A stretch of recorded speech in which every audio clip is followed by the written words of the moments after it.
Buenos días a todos, que el Señor les bendiga. Vamos a abrir la Biblia, 1 Samuel 2:1. Dice así: y Ana oró y dijo: mi corazón se regocija en Jehová, mi poder se exalta en Jehová, mi boca se ensanchó sobre mis enemigos, por cuanto me alegré en tu salvación. Vamos a continuar esta mañana. Es la segunda enseñanza sobre la vida de Ana. Y yo les preguntaría, ¿cómo les fue con sus peninas, con sus peninos? ¿Qué han hecho? ¿Realmente lo pusieron en manos de Dios?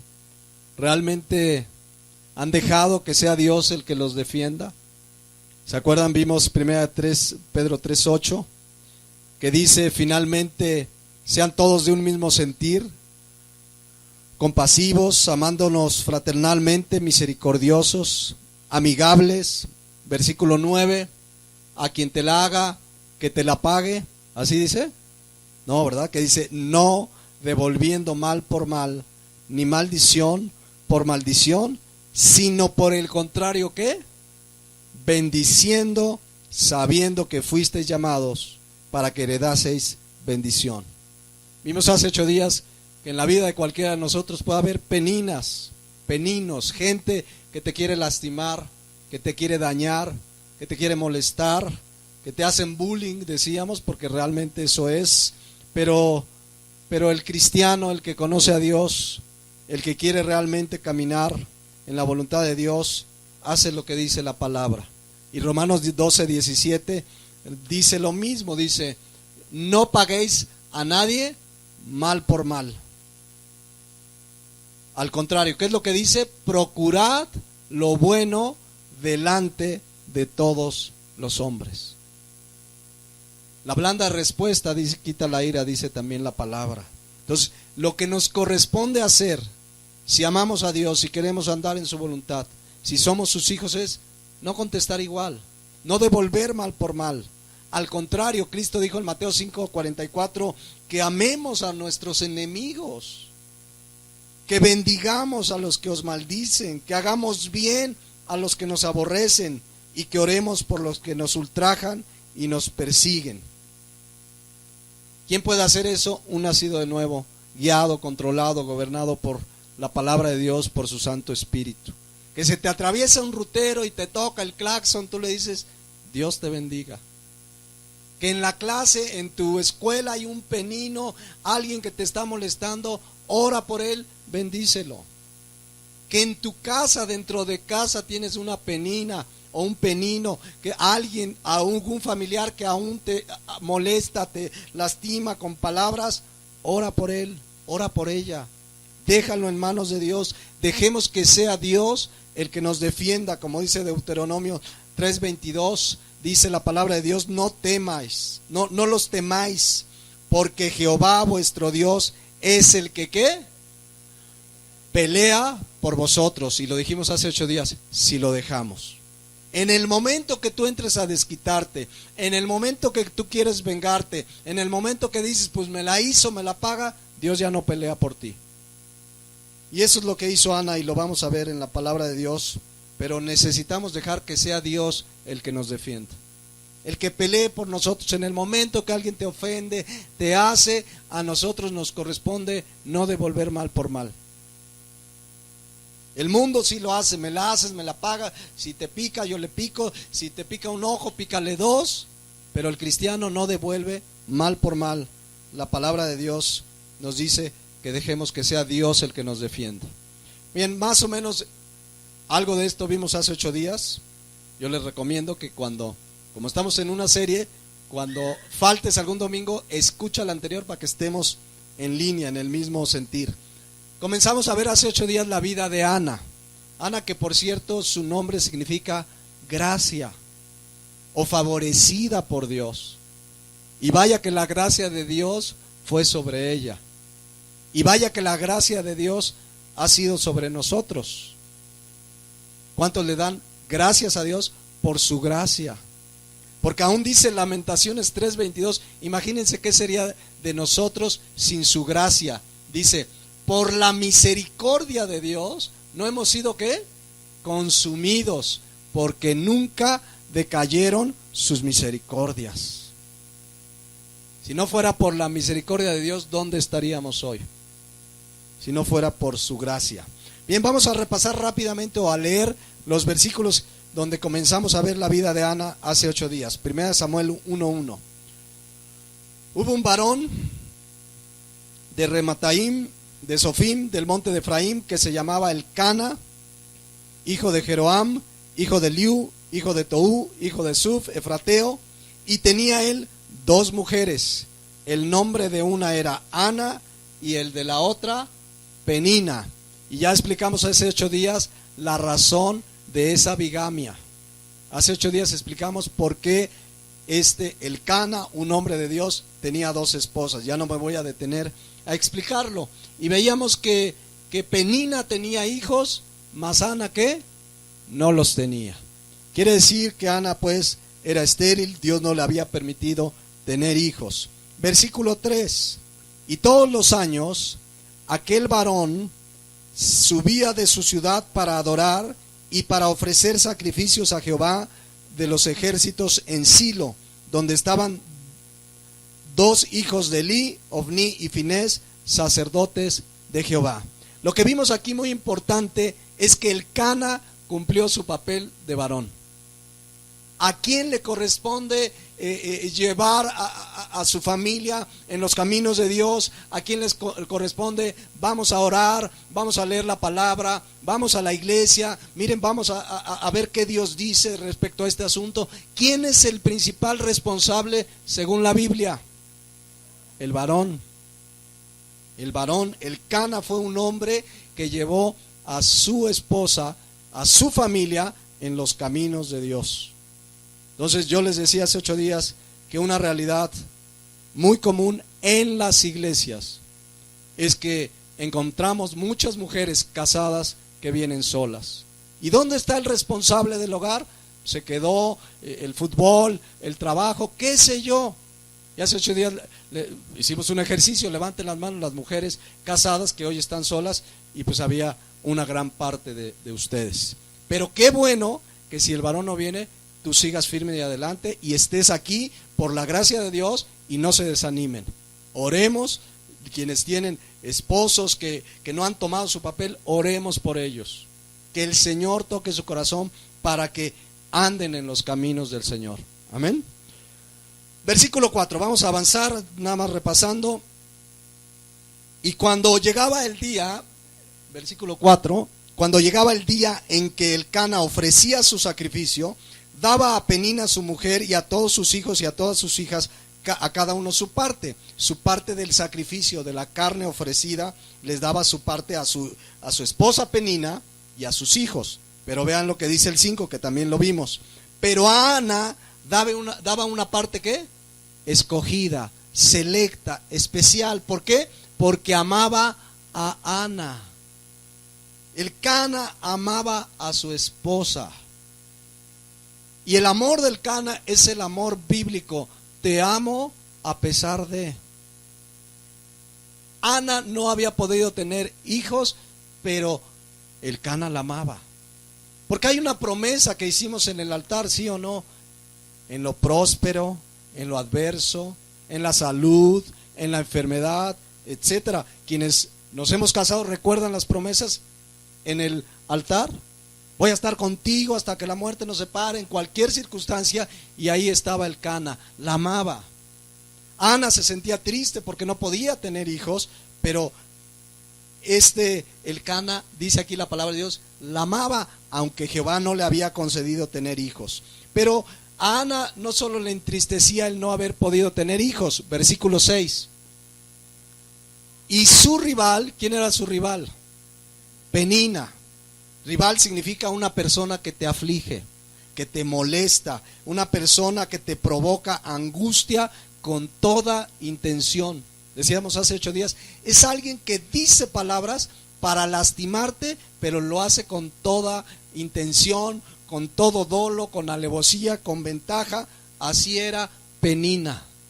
Y vivían bajo el mismo techo. ¿Se imaginan una Penina Lo veíamos hace 8 días. Una persona dentro de tu casa que te hace la vida de cuadritos todos los días.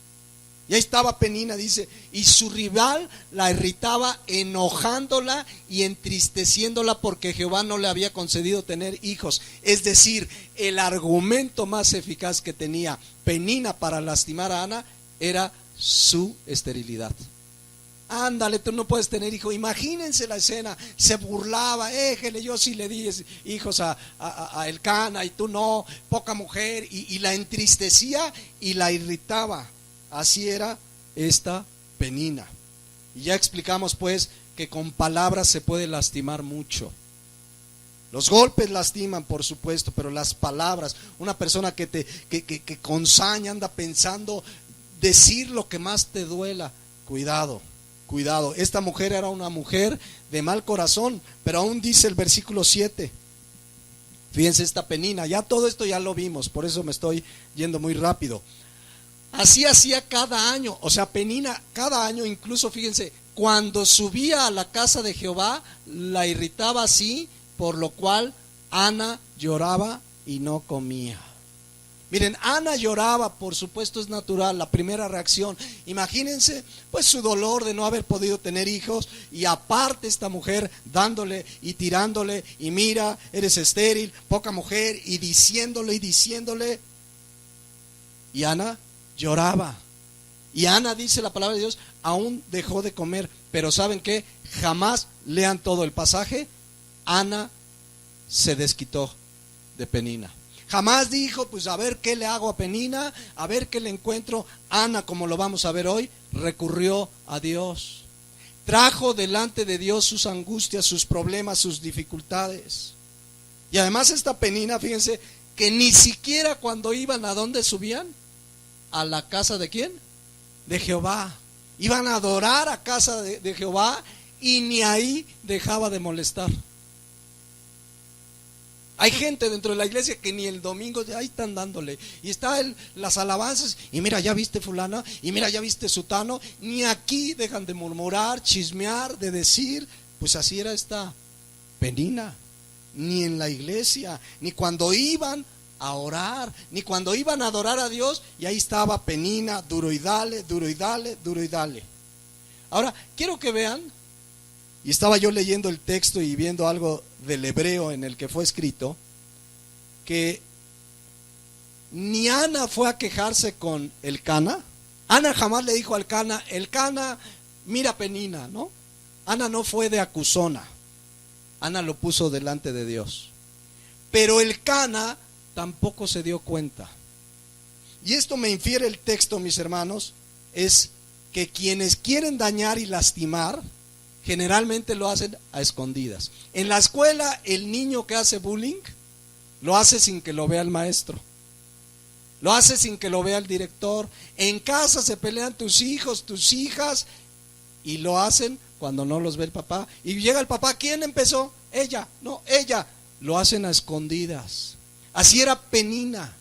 Así era Penina, de tal manera que, por un lado, Ana, que no le decía nada, porque ella, lo vamos a ver hoy, lo trajo delante de Dios, su pena, su pesar. Pero número 2, Elcana pues no se dio cuenta. Sin embargo, versículo 8, vamos al 8, aquí, por aquí nos quedamos. Y Elcana, su marido, le dijo a Ana, ¿por qué lloras? ¿Por qué no comes? ¿Y por qué está afligido tu corazón? ¿No te soy yo mejor que 10 hijos? Fíjense, esta es una expresión de profundo amor de Elcana por Ana. Elcana se preocupó, la vio triste y no dijo, ay, anda de llorona, seguramente así son las mujeres, bien chillonas. No, él vino y le dijo, ¿por qué lloras? ¿Por qué no comes? Me habla de un hombre que se interesaba en su esposa, que le interesaba. Incluso la expresión, no te soy yo mejor que 10 hijos, es una expresión para hacer alusión que no le importaba que no tuviera hijos. Eran esposos, él amaba. Esta acción nos habla de un esposo que cumple su papel de esposo, de interesarse, de consolarla, porque la amaba. Porque ese fue el compromiso, insisto, en el altar: amarnos hasta que la muerte nos separe, amarnos en las buenas y en las malas. Y Ana no podía tener hijos, y el Cana no dijo: no, pues ya me voy de aquí y me voy a buscar a ver qué. El Cana la amaba, la cuidaba, la procuraba. Porque de verdad, hace tiempo les conté una historia que sucedió en una iglesia de un querido pastor amigo, que era un matrimonio muy feliz, aparentemente, se amaban, cristianos, pero a la esposa le dio cáncer. ¿Y saben qué hizo este macho mexicano? Se fue de la casa, huyó del problema. Digo, yo me voy. Cuando empezó el problema, se fue de la casa. No estuvo como se comprometió en el altar, en las buenas y en las malas. Y así vemos al Cana, ahí estaba con ella, preocupado, interesado por ella. Y aprovecho para hacer una exhortación, mis hermanos varones. Necesitamos, de acuerdo a la palabra de Dios, tratar a nuestra esposa como vaso frágil. La Biblia nos enseña que Dios hizo a las mujeres más frágiles. Ahorita se los leo en la palabra de Dios y cómo debe ser el trato. Que hay mujeres que las circunstancias las han hecho fuertes y duras porque tienen que salir adelante, es otra cosa. Pero Dios las diseñó distinto.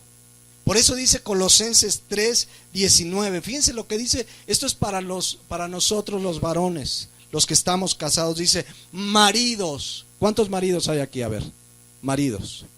Fíjense lo que dice la palabra de Dios. Esta no es una idea del pastor, esta no es una idea de un filósofo. Esta es la palabra de Dios. Maridos, amad a vuestras mujeres. Bueno, en Efesios 5:25 complementa cómo debe ser este amor. Dice: amad a vuestras mujeres. ¿Cómo? ¿Como Pancho Villa a sus dos mujeres? No, como Cristo amó a la iglesia. No, es que yo soy mejor que aquel y yo sí tengo bien a mi esposa. Bueno, la Biblia no te manda a que seas mejor que el otro matrimonio o que aquel matrimonio. Nos manda a amar a las mujeres como Cristo amó a la iglesia. Después vemos un poquito más de regresemos a Colosenses 3:19. Dice: maridos, amad a vuestras mujeres y no seáis ¿qué? Ásperos. La palabra áspero, pikraíno en el griego, significa, da la idea como de una espada que atraviesa. El sentido de esta palabra es que no digamos palabras que las hieran. Ni siquiera está hablando de golpes, porque creo que un hombre que golpea a su mujer no debería ni de llamarse hombre. Pero aquí habla ásperos, que no seamos rudos con ellas, que no le hablemos fuerte, que no no herirlas ni con las palabras, dice. Porque quien hace eso, quien hiere, quien es áspero con su esposa es un penino, ¿no? Para ponernos en comparación con lo que hacía Penina. ¿Quién puede hacer esto? Quien ama a Dios, quien busca a Dios. A lo mejor alguien dice: pues es que yo soy del norte y yo así hablo. Pues aprendamos a tratarlas como dice la palabra de Dios. Se necesitan hombres de verdad. ¿Se acuerdan de Proverbios 31:10? ¿Cómo citamos este versículo para referirnos a las mujeres? Que hay pocas así, porque dice el texto: mujer virtuosa, ¿qué dice? ¿Quién la hallará? Y los varones dicen: no, pues sí, mujer virtuosa, ¿quién la hallará? ¿Quién la hallará? Pero quiero que vean Proverbios 26, porque tiene su contraparte para los varones. Dice: pero hombre de verdad, ¿quién lo hallará? La palabra hombre de verdad significa fiel, leal, íntegro, justo. ¿Quién es un hombre de verdad? El que ama a su esposa, el que cuida de su esposa, el que provee, el que está, el que hace lo que la palabra de Dios dice. Por eso dice: hombre de verdad, ¿quién lo hallará? Oro que en la gracia de Dios seamos hallados como hombres de verdad. Y un hombre de verdad es aquel que trata a su mujer, como dice 1 Pedro 3:7. Porque de verdad, mis hermanos, a veces como varones no vemos esta parte del trato frágil a la mujer. A veces la mujer no sé, está triste, está llorando, llega el hombre, no, ya no seas chillón, aguántate. Cuando la Biblia dice que nosotros maridos vivamos con ella sabiamente, dando honor a la mujer como ¿qué? Como vaso más frágil, significa un trato de cuidado, cariñoso, respetuoso. Porque hay casos, mis hermanos, si uno escucha, uno como pastor escucha, por ejemplo, y les voy a hablar de cosas prácticas, se sabe que algunas mujeres en su periodo menstrual están sensibles, están melancólicas, algunas cambian de ánimo, a veces la menopausia es mucho más, ¿cómo decirlo?, más drástica en las mujeres que la andropausia en los hombres. Entonces a veces cambian de humor y llega el varón, dice, ¿qué te pasa? Y aguántese y ponte las pilas, en lugar de darle una caricia, en lugar de decir, ¿qué te pasa? A lo mejor necesitan ir al médico, al ginecólogo, para que también mujeres esas circunstancias puedan traerlas delante de Dios. Pero al hombre nos pide darle honor como a vaso más frágil, habla de un trato cuidadosa. El Cana la vio llorando y no dijo, ya deja de chillar, Ana. Le dijo, ¿qué te pasa? Se interesó. Eso es lo que debemos hacer, dice, vosotros maridos igualmente vivid con ellas sabiamente, dando honor a la mujer como a vaso más frágil y como a coherederas de la gracia de la vida. O sea, están igual que nosotros delante de Dios. Tenemos diferentes responsabilidades, pero son iguales delante de Dios, son coherederas. Así como Dios nos ha dado la salvación y la vida eterna, también a ellas. Y el trato debe ser, dice la palabra de Dios, cariñoso, cuidadoso. Eso es lo que dice la palabra de Dios. Y eso vemos un poco en la vida del Cana, ¿no? Regresemos a 1 Samuel 1:9. Desde el 8. 1 Samuel 1:8. Quiero que vean lo siguiente. El Cana, su marido, le dice, Ana, ¿por qué lloras? ¿Por qué no comes? Interesado en su aflicción. ¿Y por qué está afligido tu corazón? ¿No te soy yo mejor que 10 hijos? Y quiero que vean cómo cariño, empatía, amor del Cana por Ana comenzó a cambiar su situación. Versículo 9. Y se levantó Ana después de que ¿qué? De que hubo comido. ¿Se acuerdan que había dejado de comer? Que estaba llorando, estaba triste. Viene el marido y miren qué fácil es tener a una mujer feliz, haciendo lo que nos corresponde como varones. Ana se levantó y después que hubo comido y bebido y se fue a orar. Ahorita vemos el texto, pero quiero que vean, eso es lo que nos manda la palabra de Dios. Y dice aquí el texto, se levantó Ana después que hubo comido, o sea, las palabras del varón, el consuelo, el ver, el sentirse apoyada por el varón, la lleva a cambiar de actitud. Y dice, después que comió y bebió, mientras el sacerdote Elí estaba sentado en una silla junto al pilar del templo de Jehová, versículo 10, vamos a ver qué hizo Ana. Ella con amargura de alma, ¿qué hizo? Oró a Jehová y lloró abundantemente. Es decir, miren, Ana estaba llorando, estaba triste, Penina la molestaba, llega el marido, la consuela y Ana hizo lo que todo cristiano debe hacer en medio de la aflicción. ¿Qué es qué? Orar a Dios. La palabra orar, quédense en la mente, significa rogar, suplicar, clamar con humildad. O sea, Ana vino con humildad a orar y a rogar a Dios. Quédense esa palabra porque ahorita les voy a dar una referencia importante. Y dice que lloró también abundantemente. En medio de su tristeza, en medio de su circunstancia, no se quedó ahí. Sí lloró, sí comenzó inclusive, mis hermanos, a haber amargura en su corazón, en su alma. Pero vino delante de Dios, no se quedó ahí amargada, porque cuidado con la amargura, mis hermanos. Dice Hebreos 12:15, que seguramente conocen y se acuerdan, porque de verdad, cuidado con tener un resentimiento contra alguien. Ana lo comenzó a tener, pero vino delante de Dios. Y dice Hebreos 12:15, mirad bien. Esta palabra mirad bien significa estén muy atentos. Mirad bien, no sea que alguno deje de alcanzar ¿qué? La gracia de Dios, el favor de Dios, la bendición de Dios. ¿Cuándo es que puede uno dejar de alcanzar la gracia, la bendición de Dios? Dice, que brotando alguna raíz de ¿qué? De amargura. En la Nueva Traducción Viviente dice, raíz venenosa de amargura. Porque esa es la amargura en tu corazón. Un veneno que te daña a ti antes que a nadie. Entonces, la exhortación aquí es, no dejes en el momento que venga un resentimiento en tu corazón contra un penino, una penina en tu vida, alguien que te hizo daño, ven delante de Dios y confiésalo como pecado. No dejes que esa raíz de amargura brote y nazca un árbol de amargura, porque el principal dañado vas a ser tú. Y además esa raíz de amargura dice que nos estorba, se refiere a nuestra comunión con Dios. Lo primero que hace la raíz de amargura, te lastima a ti, es un veneno que te daña a ti, pero estorba tu comunión con Dios, y además muchos otros son contaminados.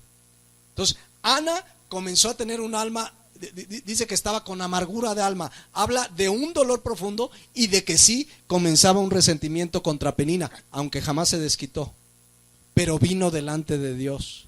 Y eso es lo que el cristiano tiene que hacer, cuidar que no haya una raíz de amargura, porque te estorba en tu comunión con Dios. Y además, ¿qué dice al final?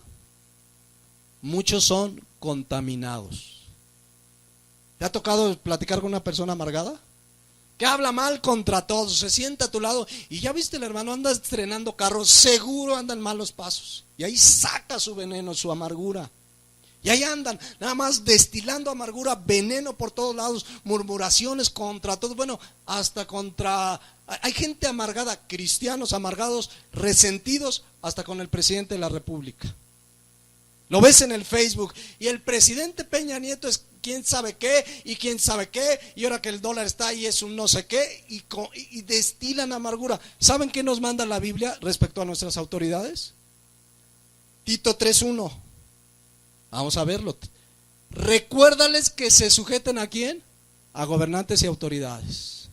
Pero también nos manda otra cosa. En 1 Timoteo 2:1 y 2 dice la palabra de Dios. 1 Timoteo 2:1 y 2. Fíjense, exhorto ante todo a que anden juzgando a ver qué hacen sus autoridades. No, dice a que se hagan rogativas, oraciones, peticiones, acciones de gracias por todos los hombres. ¿Por quién más? Por los reyes, por los que están en eminencia, para que vivamos quieta y reposadamente en toda piedad y honestidad. Quien les va a pedir cuentas es Dios. Y si el gobernante que tenemos es un corrupto, o sea, lo que sea, Dios ya le pedirá cuentas. A nosotros como hijos de Dios nos corresponde orar. Orar por ellos. Y no andar participando ahí en actos de amargura, y que si no es un no sé qué, y que si Graco. Miren, si son todo eso, Dios les va a pedir cuentas, y aguas cuando se pongan y estén delante de Dios. Pero a nosotros nos toca orar.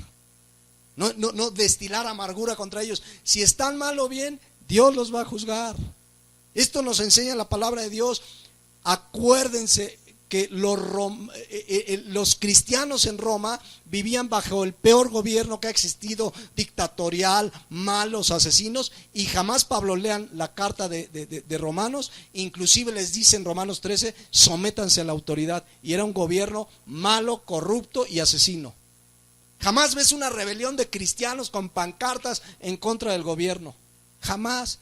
¿Qué hace el cristiano? Ora, porque en realidad el reino de Dios no es de este mundo. Nosotros esperamos un reino eterno, amén.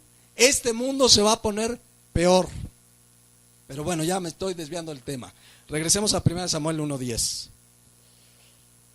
Y dice pues que Ana, con amargura de alma, oró. Con amargura de alma, oró a Jehová y lloró abundantemente. Miren, esta expresión,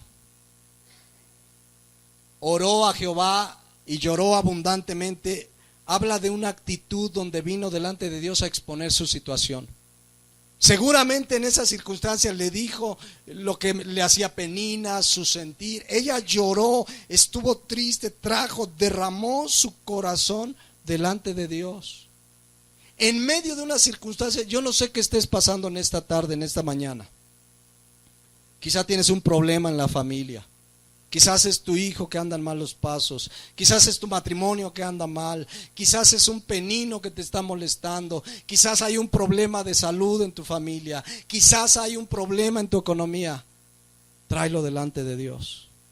Clama, Señor, aquí estoy, yo no puedo. Pídele sabiduría, pídele su consuelo, pídele que obre en tu vida. Pero no te amargues, no te desquites. Ven delante de Dios y Dios va a obrar. Dice 1 Pedro 5:7. 1 Pedro 5:7 dice: echando toda nuestra ansiedad sobre Él, porque Él tiene cuidado de nosotros. 1 Pedro 5:7. Echando toda vuestra ansiedad sobre Él, porque Él tiene cuidado de nosotros. ¿Qué tenemos que hacer? Traer lo que nos angustia delante de Él, porque Él tiene ¿qué? Cuidado. Esa palabra cuidado en el griego es muy interesante, es una palabra melo que significa interés. En otras palabras, Dios o a Dios le interesa tu vida. Hay veces que alguien llega, no, es que yo no le intereso a nadie. Mira, yo no sé si le interesas a nadie aquí, pero a Dios le interesas. Y Él tiene cuidado de ti. Cuando crees que nadie sabe de tu problema, que nadie se da cuenta, a Dios sí le interesa. Y por eso te pide, trae tu ansiedad, trae lo que te preocupa, que Él tiene cuidado de ti. No te vengues, no te desquites, no te amargues. Ven delante de Dios. Y es lo que hizo Ana, 1 Samuel 1:10. Ahí abajo dice: ella con amargura de alma oró a Jehová y lloró abundantemente. Es decir, encomendó su causa delante de Dios. Se puso a cuentas con Dios. Les digo, esta expresión habla que se puso a cuentas con Dios. Seguramente ahí le pidió perdón, porque si había amargura de alma, seguramente le pidió perdón. Y entonces sí, en el versículo 11, le trajo su petición. Lo que la traía delante de Dios. ¿Cuál era su petición? ¿Qué quería Ana? Un hijo. Vamos a ver el versículo 11. E hizo voto diciendo: Jehová de los ejércitos, si te dignares, fíjense cómo se refiere a Dios, si te dignares a mirar a la aflicción de tu sierva, y te acordares de mí, y no te olvidares de tu sierva, sino que dieres a tu sierva un hijo varón, yo lo dedicaré a Jehová todos los días de su vida, y no pasará navaja sobre su cabeza. En pocas palabras, Ana le pidió a Dios un hijo. Pero quiero que vean que primero que nada era una petición humilde. Le dice: si te dignares. O sea, no dice: dame un hijo porque tú eres Dios y me lo tienes que dar. Miren, un día Raquel, bueno, en una circunstancia muy particular, Raquel, la esposa de Jacob, no podía tener hijos. Y fíjense cómo llegó con Jacob, Génesis 31. Fíjense qué distinta la actitud, aunque no es una petición a Dios, pero era la actitud de su corazón. Dice: viendo Raquel que no daba hijos a Jacob, tuvo envidia de su hermana, que sí le daba hijos a Jacob. Y decía Jacob: dame hijos, o si no, me muero. Es una actitud más bien caprichosa. Quiero hijos porque mi hermana tiene. Esa no era la actitud de Ana.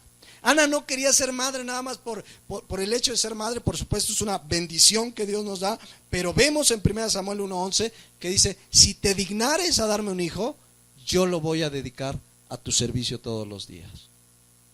O sea, no quería el hijo egoístamente nada más para satisfacer su deseo de ser madre, sino para dedicarlo a servir a Dios. Pero quiero que vean, dice: e hizo voto a Jehová diciendo, Jehová de los ejércitos, si te ¿qué? Dignares. Les digo que es una petición humilde, porque esta palabra si te dignares en el hebreo significa si tú quieres, Dios, si es tu voluntad. Porque así ora el cristiano: Señor, si es tu voluntad. Desafortunadamente hoy en la iglesia cristiana se ha invertido el tipo de oración. La gente llega: Señor, dame un hijo, y lo declaro y lo creo y lo decreto. Eso no es lo que hizo Ana. Eso no es lo que enseña la palabra de Dios. Eso declaro que ya tengo, o sea, Ana no llegó, declaro que ya tengo un hijo. Por fe ya lo tengo por fe. No dice eso. ¿Qué dice? Que Ana oró, dice el versículo 10, rogó, suplicó, y acá con toda humildad le dijo, si tú quieres. Así debe llegar el cristiano delante de Dios. Señor, si tú quieres, esta es mi petición, esta es mi necesidad, si tú quieres. Y a veces Dios quiere, pero a veces no quiere. Y el cristiano debe estar entendido de que si Dios no quiere, es porque su voluntad es mejor que la nuestra. Amén. Pero ella vino y le dijo, si tú quieres.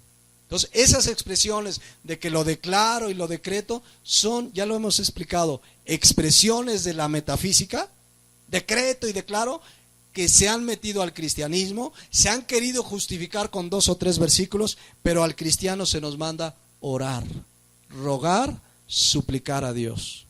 Y Dios en su soberanía hará o no hará según su perfecta voluntad. Amén. Entonces, vengamos con esa humildad, vengamos con esa necesidad delante de Dios, pero decirle, si es tu voluntad, como Cristo en el Getsemaní. Está a punto de ir a morir a la cruz y oró, Señor, si es posible que pase esta copa, que pase, pero hágase tu voluntad y no la mía. Esa es la oración del cristiano. Y luego Ana le dice aquí que hizo voto. Fíjense, aquí es algo interesante. Hizo una promesa. Si tú me das un hijo y no te olvidares de tu sierva, sino que dieres a tu sierva un hijo, yo lo dedicaré, ¿qué dice? Todos los días, yo lo dedicaré a Jehová todos los días de su vida y no pasará navaja sobre su cabeza. Se los voy a explicar muy rápido esto es muy sencillo para irme a lo que nos compete hoy. Ana hizo un voto, una promesa delante de Dios. Si tú me das un hijo, 2 cosas. Lo voy a dedicar todos los días a ti, es decir, al servicio a Dios. Y luego le dice, y no pasará navaja sobre su cabeza. Solo se los doy como dato para que lo tengan presente. En número 6 habla la Biblia de lo que era un voto nazareo. Un voto nazareo era un compromiso delante de Dios de apartarse exclusivamente para Dios, donde el que hacía este voto no tenía que tomar vino, se dejaba el cabello largo, o sea, no se lo cortaba como señal de ese voto, como Sansón. ¿Por qué Sansón tenía el cabello tan largo? Porque había un voto nazareo de dedicarlo a Dios. Pero el voto nazareo era temporal. Entonces en número 6 tú ves que mientras el voto estaba, pues el cabello se dejaba largo, hacían ciertos compromisos delante de Dios, pero era temporal. Y aquí Ana dice que su voto era para dedicar a su hijo, temporalmente, no, todos los días de tu vida. Todos los días de su vida. Miren, ya veremos la semana que entra, pero de esta relación o de esta oración, Dios tiene a bien manifestar su gracia en Ana, y Ana tuvo un hijo. ¿Cómo se llamó? Samuel. Después tuvieron más. Fíjense, la que no tenía y luego tuvo más. Ya tenía ahí todo un kinder. Pero bueno, el asunto es que Ana cumplió su promesa.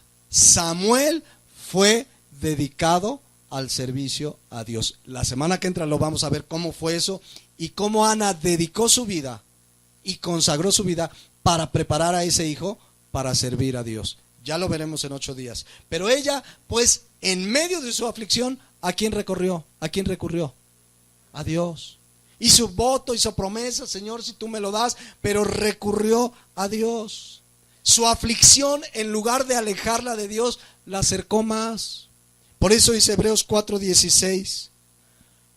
Acerquémonos pues confiadamente al trono de su gracia para alcanzar misericordia y hallar gracia para el oportuno ¿qué? Socorro.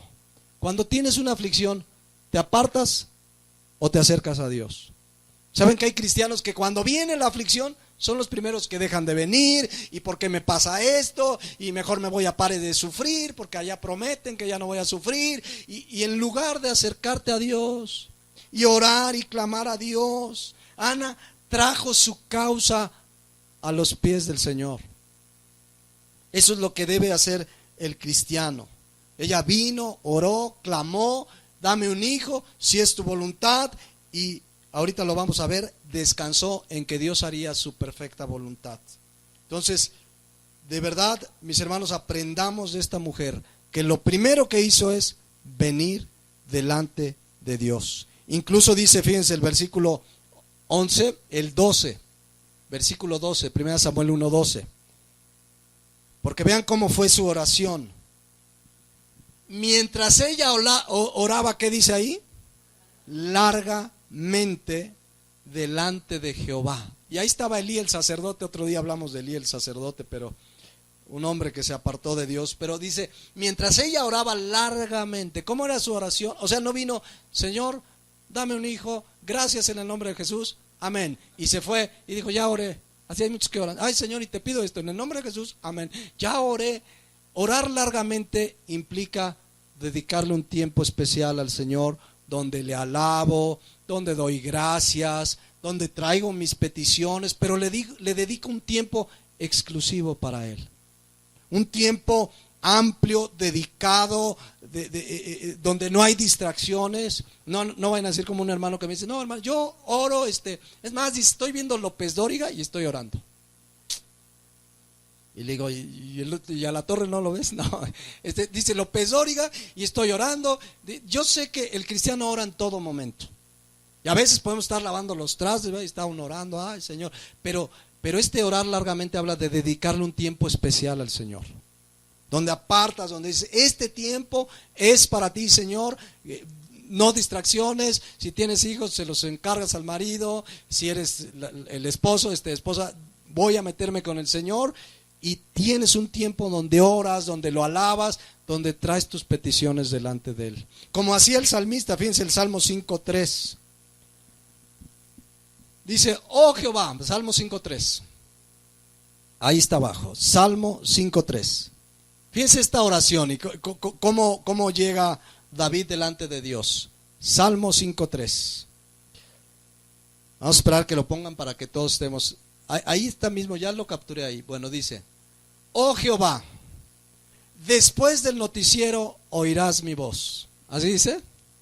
Después de los ricos también lloran, ¿no? Es la última telenovela de moda. No, dice, oh Jehová, ¿cuándo? De mañana oirás mi voz. Esto habla de que a Dios le damos lo primero y lo mejor. Muchos ya llegan a orar a Dios ya en la noche, todos cansados, bostezando, ya preocupados porque ya va a empezar el noticiero. Dale lo primero y lo mejor a Dios. De mañana, dice, de mañana me presentaré delante de ti y esperaré. ¿Cuántos, honestamente, cuántos dedican un tiempo importante de su día a tener un tiempo con Dios? Lo necesitamos nosotros. No es que Él nos necesite, nosotros lo necesitamos. Entonces, vamos a regresar aquí con Ana, 1 Samuel 1:10. Dice, ella con amargura de alma oró a Jehová abundantemente e hizo voto diciendo, Jehová de los ejércitos, si te dignares a mirar la aflicción de tu sierva y te acordares de mí y no te olvidares de tu sierva, sino que dieres a tu sierva un hijo varón, le dice, yo lo que dedicaré a Jehová todos los días de su vida. En 8 días les quiero hablar un poquito más de esto, pero déjenme decirles lo siguiente. Si bien no todos nuestros hijos van a ser ministros del Señor, ni pastores, ni ministro de alabanza, ni maestro de Biblia, la razón más importante por la que Dios te dio hijos y lo más importante que puedes hacer en su vida es hablarles de Dios y de su palabra. Lo más importante que puedes hacer en su vida es presentarles a Jesucristo como Señor y Salvador. Si Dios te dio hijos, tu principal responsabilidad no es darles una carrera, y qué bueno que se las des. Pero tu principal responsabilidad como varón y como mamá es presentarles a Dios, enseñarles lo que dice la Biblia. A lo mejor alguno de ellos ya siendo grande dice, pues no me interesa, está bien, es su decisión. Pero que tú te asegures que les presentaste el camino, la verdad y la vida, que es Jesucristo. Lo más importante que les puedes dar no es un coche, es el conocimiento de la palabra de Dios. Dice Proverbios 22:6, instruye al niño en su camino, y aun cuando fuere viejo, no se apartará de él.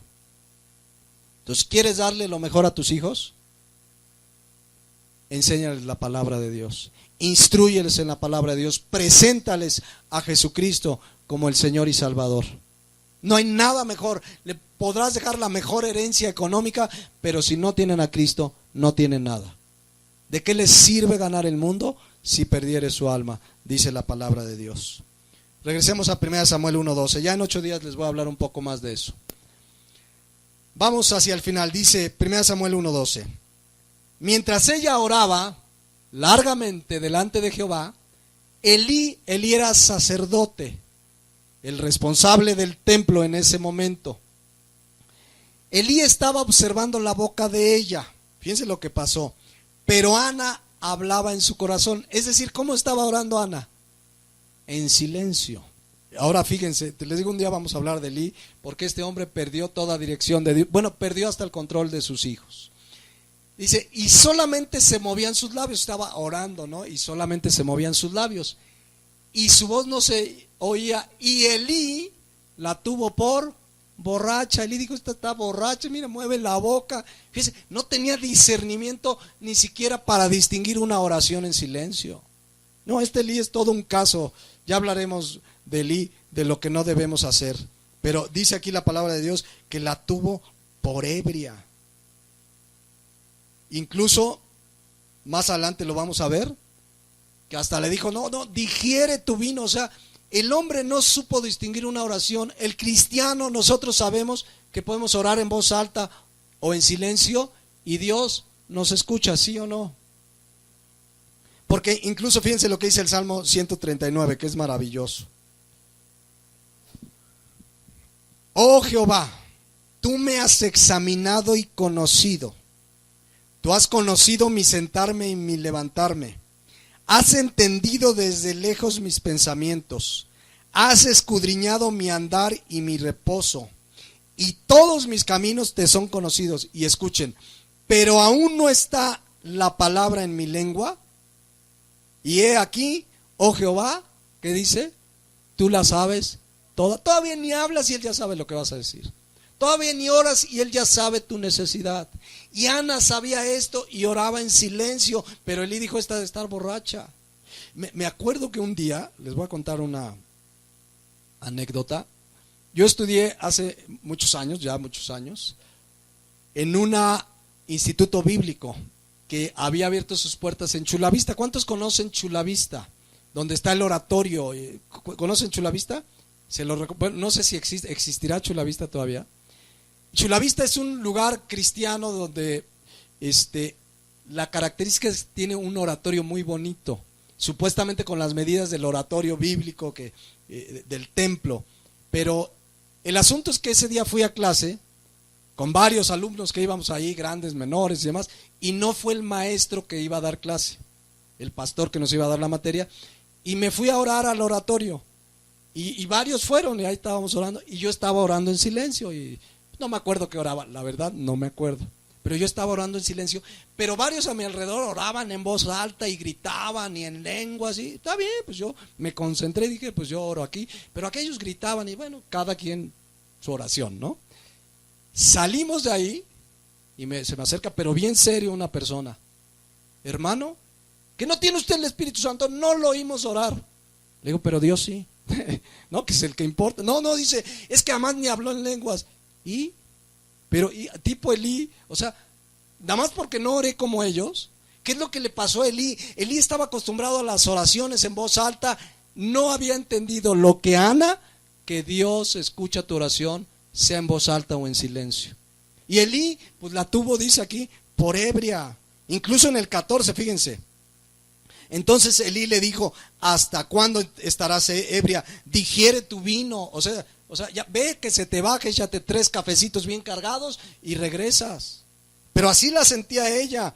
Y dice el versículo 15, porque no había, ni siquiera pudo distinguir una oración sincera y ferviente de corazón. Y entonces ya Ana pues le explica al sacerdote, a ver, no entiende, vamos a explicarle. Y Ana le respondió diciendo, no, Señor mío, yo soy una mujer atribulada de espíritu, no he bebido vino ni sidra, o sea, no ando hasta atrás, sino que he derramado mi alma delante de Jehová. Versículo 16 le dice, no tengas a tu sierva por mujer impía, o sea, la creía borracha, porque la magnitud de mis congojas y de mi aflicción he hablado hasta ahora.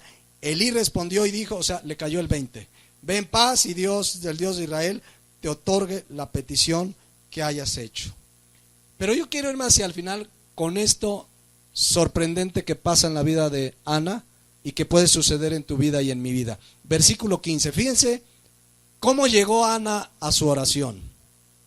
¿Cómo se consideraba Ana? ¿Cómo se sentía Ana antes de orar? Dice, yo soy una mujer ¿qué?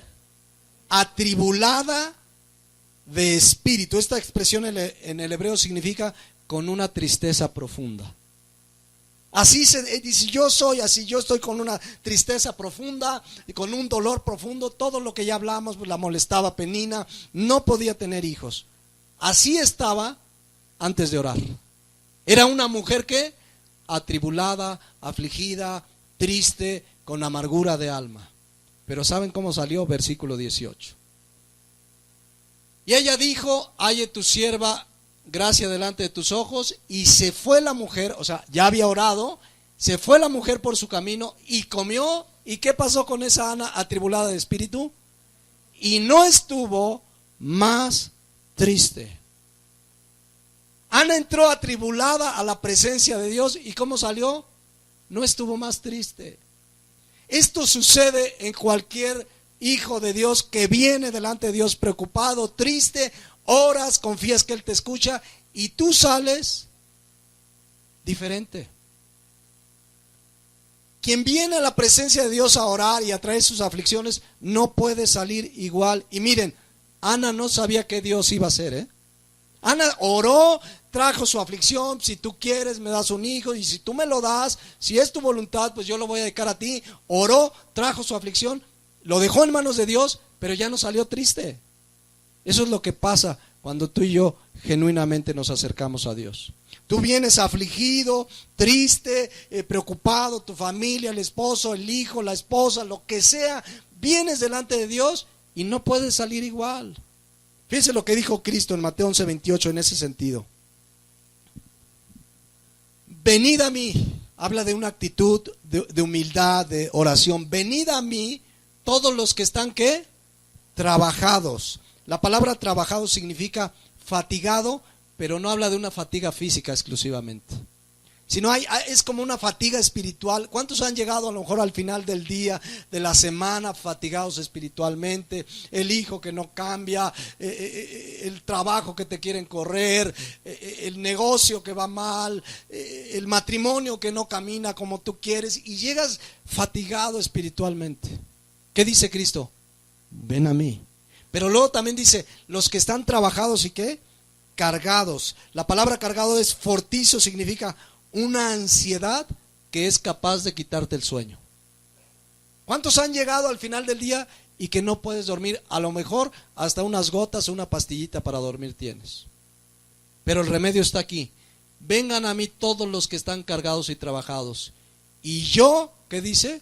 Los haré descansar. Esta palabra descansar significa te voy a dar descanso, reposo y paz. Fíjense que no dice, venid a mí los que están cansados y cargados, que yo voy a hacer lo que me pidan. Pero sí promete algo, te voy a reconfortar. Cuando tú vienes a Cristo realmente de todo tu corazón, con tu carga, con tu aflicción, Señor, aquí está mi carga, me preocupa mi hijo, me preocupa mi esposa, la situación, se la traes delante de Él, la dejas ahí y sales ligerito. Pero ¿saben qué hacen muchos cristianos? No confían en Dios, porque vienen, imagínense que estos son mis problemas, mis cargas, mis aflicciones, y vienen delante de Dios. Señor, aquí está mi carga, la dejo en tus manos. Terminan, gracias Señor que me escuchaste. La agarran y se van. No descansaron, no la dejaron en manos de Dios, no confiaron que Dios puede obrar, porque Cristo así lo dice, vengan a mí, yo te voy a hacer descansar. No dice que va a hacer lo que tú le pidas. A lo mejor sí, a lo mejor no. pero sí te va a dar paz. Es lo mismo, miren, lo mismo dice Filipenses 4:6. Fíjense, es el mismo sentir. Filipenses 4:6. Vean lo que dice. Por nada estéis, ¿qué? Afanosos. Esa palabra afanoso significa una preocupación que te quita la tranquilidad. ¿Cuántos han tenido preocupaciones que de repente, pues sí te quitan la tranquilidad? El hijo que no llega, no sé, una enfermedad, el doctor que te dijo tienes esta enfermedad. Y hay situaciones que de repente nos quieren quitar la paz y la tranquilidad. ¿Qué dice que hagamos? Si nos sean conocidas nuestras, ¿qué? Peticiones, oraciones. De hecho dice, delante de Dios, con toda, ¿qué? Oración y ruego. No es declaro, no es decreto, es oras y ruegas y le das gracias. Señor, aquí está mi necesidad, aquí está lo que me preocupa, lo dejo en tus manos, gracias. ¿Qué va a hacer Él? Versículo 7. Y te daré lo que me pidas. ¿Así dice? No, vean lo que Él va a hacer. Y la paz de Dios, que sobrepasa todo entendimiento, guardará vuestros corazones y vuestros pensamientos en Cristo Jesús. Tú vienes preocupado, afanado, Señor, aquí está mi preocupación, y yo no sé qué hará Dios, Él es soberano, pero lo que sí Él promete es que te va a dar una paz que sobrepasa todo entendimiento. A lo mejor el problema ni se soluciona, pero vas a salir con una paz de decir, está en manos de Dios, ya no depende de mí, lo dejé en manos de Dios, y Dios sabe lo que hace. Por eso en 1 Samuel 1:18, Ana salió de su oración, ¿y qué pasó? No estuvo más triste, porque dejó todo en manos de Dios. ¿Qué te preocupa esta mañana? ¿Qué circunstancia te tiene atribulado, atribulada, preocupado, angustiado? Tráelo delante de Dios como Ana. Deja de pedirle ayuda al compadre, al vecino. Trae tus angustias delante de Dios. Y vas a salir, mira, vas a salir en paz. Y vas a salir como David en el Salmo 4:8 que dijo, en paz me acostaré y así mismo dormiré, porque solo tú, Jehová, me haces vivir confiado. No vas a necesitar ni pastilla para dormir, ni ningunas gotas. No hay nada mejor que la paz de Dios que sobrepasa todo entendimiento. Eso hizo Ana. ¿Qué más pasó en la vida de Ana? Lo vemos en 8 días. Y ahí sí terminamos con la vida de Ana. Por hoy vamos a terminar.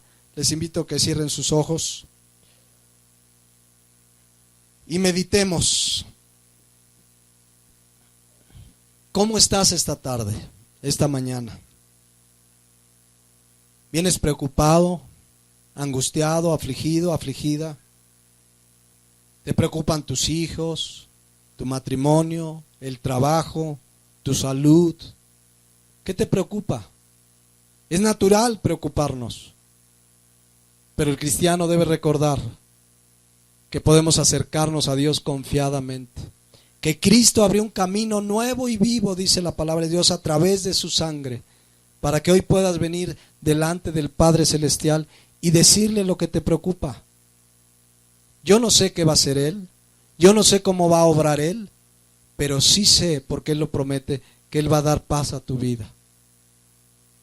¿Qué te preocupa esta mañana? ¿Qué circunstancia? Tráelo delante de Dios. O quizás esta mañana traes alguna amargura, un rencor contra alguien que te ha hecho daño, un penino, una penina, alguien que te ha lastimado.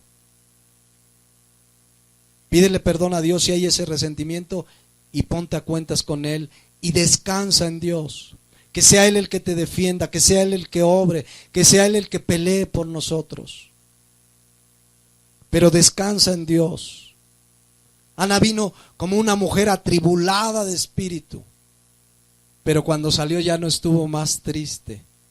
Deja tu carga en manos del Señor.